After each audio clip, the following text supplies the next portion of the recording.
Assalamualaikum warahmatullahi wabarakatuh, sahabat petani nilam di seluruh Indonesia, terkhusus yang ada di Kabupaten Banggai. Nah, ini tanaman nilam saya. Sini saya akan berbagi pengalaman atau kita sharing ya di sini teman-teman. Ini gimana cara ngerawat atau supaya tanaman nilam kita tumbuh dengan subur sesuai dengan yang kita harapkan. Oke, ada beberapa faktor yang harus diperhatikan buat teman-teman yang mungkin sementara ini sedang menanam nilam ya. Langsung saja kita bahas. Yang pertama yaitu sebelum penanaman. Nah, ini saya gunakan metode seperti ini, yaitu pencangkulan atau melubang media tanam yang akan kita tanami nilam seperti ini. Kemudian itu yang pertama. Yang kedua, langsung kita berikan pupuk kandang atau pupuk kompos ya.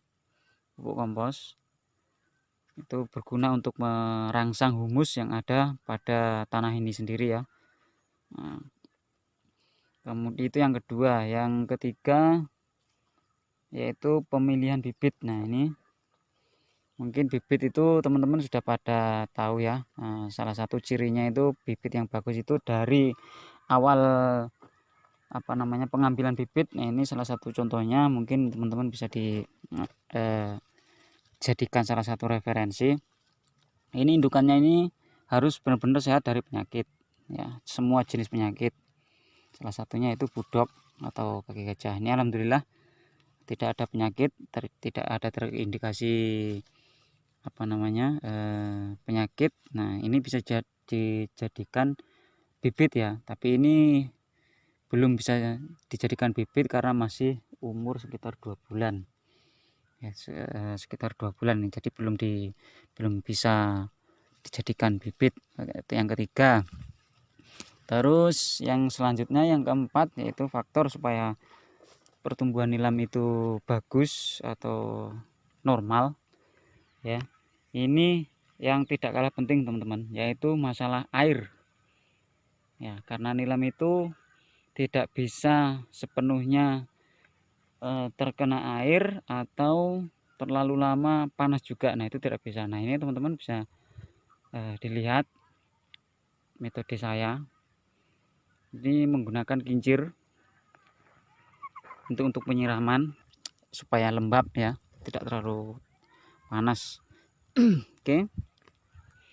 Dan ya mungkin teman-teman bisa pilih metode cara pengairan itu seperti apa, tergantung kondisinya ya. Karena ini saya jauh teman-teman, ngambilnya di belakang pondok sana. Nah, ini pengairan ini saya ini sudah menggunakan paralon 2 in itu sebanyak 40 batang. Itu kita ambil dari sana. Dan saya menggunakan 2 mesin ya, mesin dompeng atau solar, yang satunya menggunakan mesin bensin atau alkon ya. Nah, ini faktor yang mempengaruhi yang cukup mempengaruhi hasil atau pertumbuhan nilam itu sendiri, yaitu air ya. Karena kalau tidak ada air ya otomatis pertumbuhan akan terganggu. Terus kalau terlalu panas, terlalu banyak air juga, itu lama-lama dia akan busuk, malah akan mati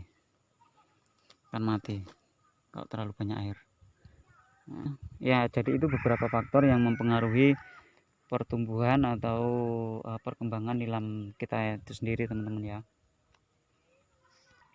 Nah, terus yang selanjutnya pemberian pupuk ya teman-teman. Teman-teman harus, ini menurut saya ya, ini menurut hemat saya atau yang sudah saya lakukan, cara pemberian pupuk dan penyemprotan. Nah, itu ada di video saya sebelumnya, cara penyemprotan dan pemberian pupuk, entah itu pupuk padat atau cair, dan di saat waktu yang tepat. Nah, itu kapan, nah itu ya ada di video saya sebelumnya itu.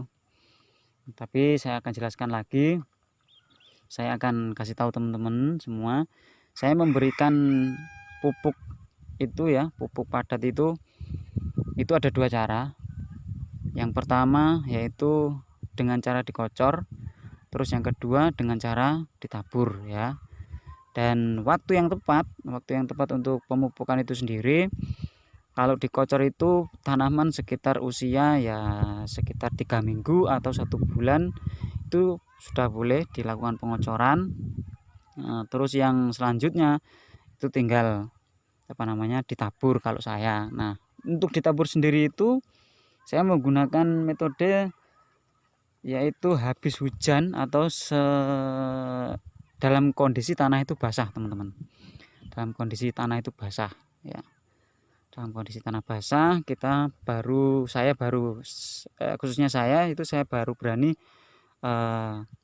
mengaplikasikan pupuk tabur itu sendiri ya. Oke. Nah, ini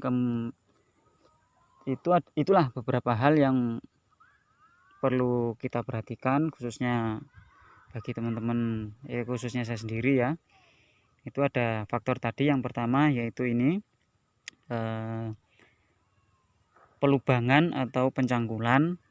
Ini setiap tanaman ya dicangkul dulu, kemudian yang kedua pemberian pupuk kompos ya, kemudian yang ketiga pemilihan bibit ya. Teman-teman bisa pemilihan bibit itu ya seperti tadi yang sudah mungkin bisa dijadikan bahan referensi. Terus metode penanaman sendiri itu sendiri ada 2 kalau di sini ya. Nah, menggunakan oker bibit itu sendiri, terus langsung ditanam menggunakan penutup ya, tapi saya ini pakai oker.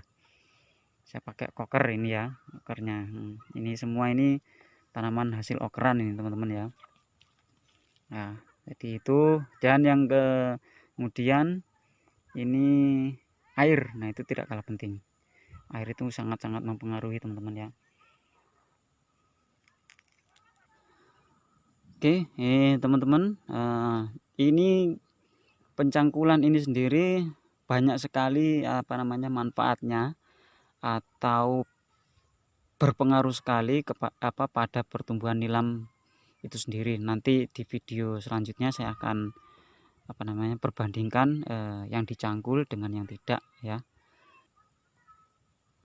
Oke, jadi mungkin cukup itu video kali ini. Mudah-mudahan sahabat nilam bisa mengambil manfaatnya, dan saya ini di sini hanya sharing, teman-teman ya, bukan menggurui, karena lebih banyak yang senior lagi yang sudah mungkin puluhan tahun sudah menanam nilam. Dan saya ini masih pemula juga ini. Jadi saya di sini hanya sharing ya, ambil saja yang bermanfaat ya, yang menurut teman-teman itu bermanfaat dan sesuai dengan kondisinya teman-teman di lapangan itu sendiri. Oke, mungkin video kali ini cukup dari saya. Kalau ada komen monggo di komen ya. Jangan lupa bantu channel saya dengan cara like dan klik tombol subscribe ya, yang ada di pinggir warna merah itu ya. Dukung channel saya, teman-teman, supaya lebih berkembang lagi channel saya, dan nantinya ke depan kita akan selalu berbagi sharing ya, sharing mengenai tanaman nilam. Oke, saya akhiri. Assalamualaikum warahmatullahi wabarakatuh.